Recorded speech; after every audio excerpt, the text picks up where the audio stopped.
ये वीडियो है 12 वोल्ट के एक छोटी सी बैटरी बनाने के लिए जो कि 10 एम्पेयर की होगी। इसके लिए मैंने 21700 के लिथियम आयन सेल्स का इंतखाब किया है। आप नोट कर सकते हैं ये 21700 मॉडल के सेल हैं और चूंकि ये एक सेल 5-5 एम्पेयर का है तो ये देखें प्लस प्लस आपस में जुड़ा हुआ है। अभी यहाँ से स्पार्क वेल्ड भी हो जाएगा तो ये 5 एम्पेयर और 5 एम्पेयर इनकी कैपेसिटी मिलकर बन जाएगी 10 एम्पेयर। और फिर जब इन तीनों को आपस में सीरीज़ में जोड़ देंगे तो वोल्टेज भी 12 वोल्ट तक पहुँच जाएगी। ठीक है, मैंने यहाँ पर इनको सुपर ग्लू यानी एल्फी के साथ जोड़ दिया है। इसके बाद मैं इनको स्पार्क वेल्ड करूँगा। स्पार्क वेल्ड करने के लिए मैंने 1p और 2p निकल स्ट्रिप का कटिंग वगैरह करके भी रख ली है। 2p निकल स्ट्रिप इस्तेमाल करेंगे तो टाइम बचेगा, 1p निकल स्ट्रिप इस्तेमाल करेंगे तो पैसे बचेंगे। अब ये इंतखाब आप पर है कि आप क्या बचाना चाहते हैं। बहरहाल निकल स्ट्रिप की भी कटिंग कर चुका हूँ। इंसुलेशन पेपर जो मैंने हर 2 सीरीज़ के अंदर रखना है उसकी भी मैं कटिंग वगैरह करके रिसाइजिंग कर चुका हूँ। तो अब इसको मैं जल्दी से स्पार्क वेल्ड करता हूँ।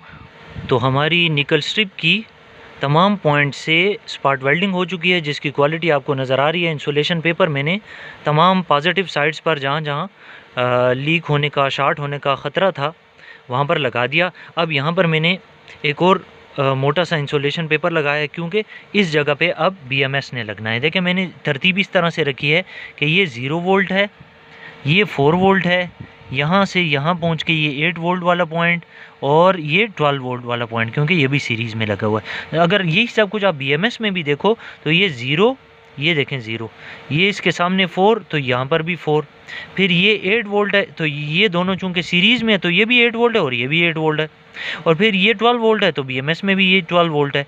तो अगर ये 18650 सेल होते तो ये BMS बग़ैर वायर्स के डायरेक्ट यहाँ इन तमाम पॉइंट्स पर सोल्डर हो जाता। क्योंकि ये थोड़े से चौड़ाई में ज़्यादा हैं, लंबाई में ज़्यादा हैं, इसलिए इसके 2 पॉइंट्स जो हैं, कोई भी 2 पॉइंट्स जो हैं वो डायरेक्ट सोल्डरिंग होंगे और 2 जो हैं वो वायर के छोटे से पीस के साथ सोल्डरिंग हो जाएंगे। अब मैंने BMS के तमाम तर कनेक्शन कंप्लीट कर लिए हैं। अगर आप नोट करो तो ये हो गया हमारा 0 वोल्ट, ये 4 वोल्ट, 8 वोल्ट और 12 वोल्ट। 0 और 12 वोल्ट्स जो कि नॉर्मली इंपॉर्टेंट होते हैं मैंने उनको डायरेक्ट सोल्डर किया है। इन दोनों को मैंने छोटा सा 1 इंच का वायर का पीस है इसके साथ किया हुआ है और ये मैं जितना मर्ज़ी खींच लूँ सोल्डरिंग वगैरह मज़बूत है।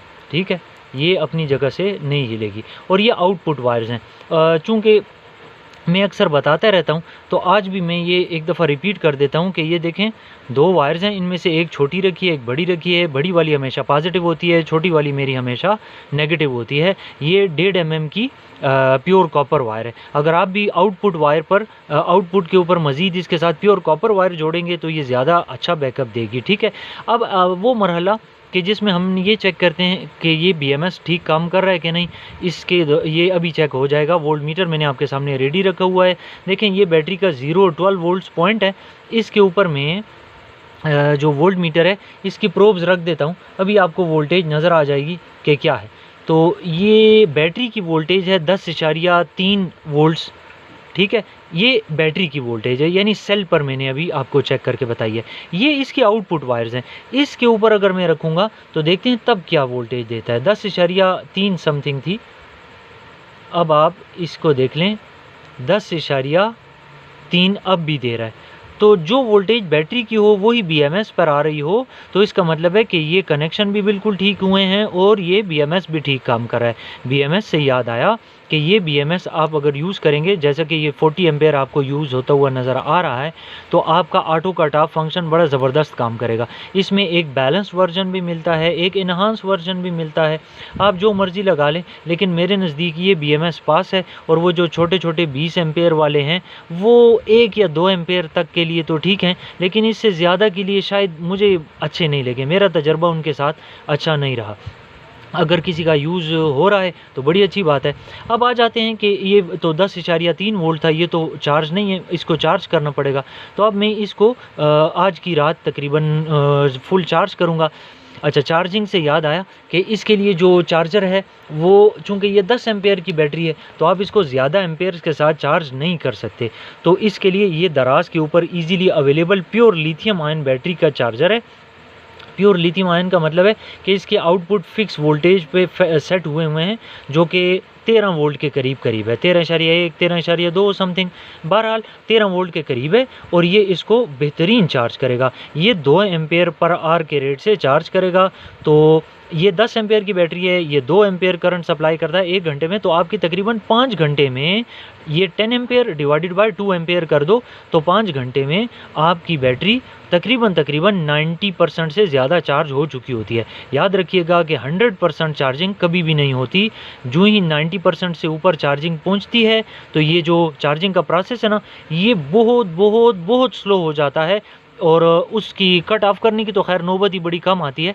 एनीवे कट ऑफ करता है, ठीक है। तो ये हो गया जी BMS के कनेक्शन वगैरह। अब मैं इसको पैक करूंगा और उसके बाद मैं इसको चार्ज करके डिस्पैच कर दूंगा। इस बैटरी ने छोटी सी 3S 2P बैटरी ने लगना है एक AC/DC सीलिंग फ़ैन के साथ।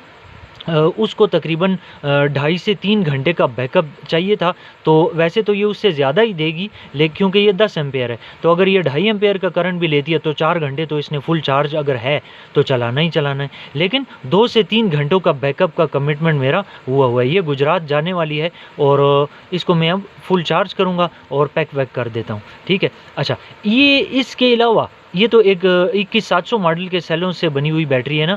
एक मैंने लिथियम आयन के यूज़ लैपटॉप के पुल आउट हुए सेलों से बनाई हुई 6 के 7 एम्पेयर की बैटरी थी, उससे मैंने अपने घर का AC/DC सीलिंग फ़ैन चलाया है।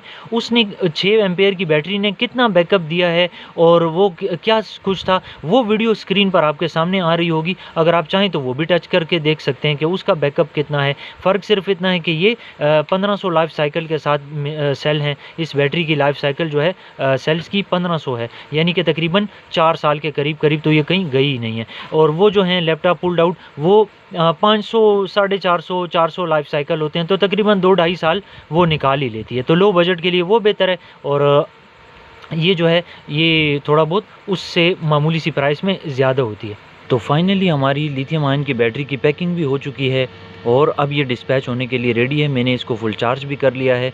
आप नोट कर लें कि एक वायर बड़ी है, एक छोटी है, ये पॉजिटिव है। इसकी वोल्टेज ज़रा चेक कर लेते हैं। वोल्ट मीटर को मैंने सेट किया हुआ है और ये देख लें कि ये फुल चार्ज है। 12.6 का मतलब है कि ये फुल चार्ज है, ठीक। इसके अलावा आपने अगर वो वीडियो देखनी हो जिसमें मैंने इसी तरह के एक 6 एम्पेयर का 12 वोल्ट में फ़ैन यूज़ लैपटॉप सेल से बनाकर AC/DC फ़ैन का बैकअप चेक किया था, तो स्क्रीन पर आने वाली वो वीडियो भी टच करके देख सकते हैं। और इसके अलावा एक 72 वोल्ट की रिपेयर करने वाली वीडियो है, उसमें भी काफ़ी मालूमात है, आप चाहें तो वो भी देख सकते हैं।